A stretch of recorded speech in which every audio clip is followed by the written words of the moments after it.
I'm Zim, and you're listening to the Helpful Photographer Podcast in collaboration with New York City Photo Safari. To register for a safari, please visit newyorkcityphotosafari.com. Unless you're shooting in very dry climates like a desert, at some point you're likely to run into lens fog, whether it's cold out or hot out. Lens fog happens when there's humidity outside and you go from a warm place to a cold place or a cold place to a warm place. Imagine being in an air-conditioned hotel room and walking out into the humid climate of the East Coast in the middle of the summer. Yup, you're gonna have some problems. Or imagine going from a warm hotel room into a snowy winter's day.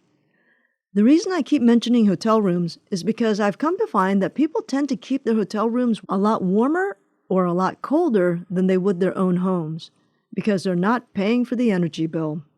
And because they have a super chilled or a super heated hotel room overnight, their equipment has had about 8 or 10 hours to acclimate to that temperature and humidity level. So when they walk out onto the street with their equipment, boom, fog everywhere. So what can you do? Here are my strategies. First of all, when you get back to your room, take your SD card out and seal your equipment in your camera bag. This will make it harder for your equipment to come to the same temperature as the room. Then when you wake up the next morning and head to breakfast, take the bag with you and open it up in the dining hall. This space is usually a few degrees closer to the outside temperature than your room is.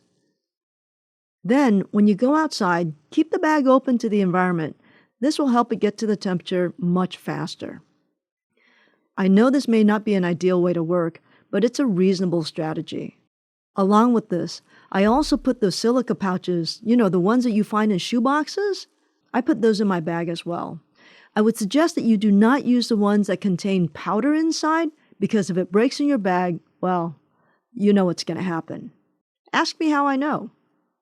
If you still have fog because you couldn't do any of these things or because you had to go directly from your hotel room to the shoot, the best way to get rid of it is not to use a cleaning cloth or a wipe, but a blower. Yep, a blower. It's something I learned from a birder in Costa Rica. He was doing this with his binoculars. Why a blower and not a wipe? Because the blower is blowing air that is the same temperature as the outdoor temperature, and what you're trying to do is you're trying to get your gear to that temperature. Trust me when I say it works way better than a wipe in this situation. Also, you need to be careful to notice if there's humidity inside your lens or on your rear element. If it's the rear element, it's likely on your sensor too, in which case you really just need to wait until your gear comes to temperature. If you're attempting to clean a foggy sensor in the field, you will just smudge it more. Again, a blower would help to solve this problem much quicker as it's not only drying your lens, but it is also bringing the equipment to temperature. Although the fog is in the center lens elements, you're really screwed. Just get a coffee and wait. That's it for today's podcast. I hope that was helpful. Until next time, keep on shooting.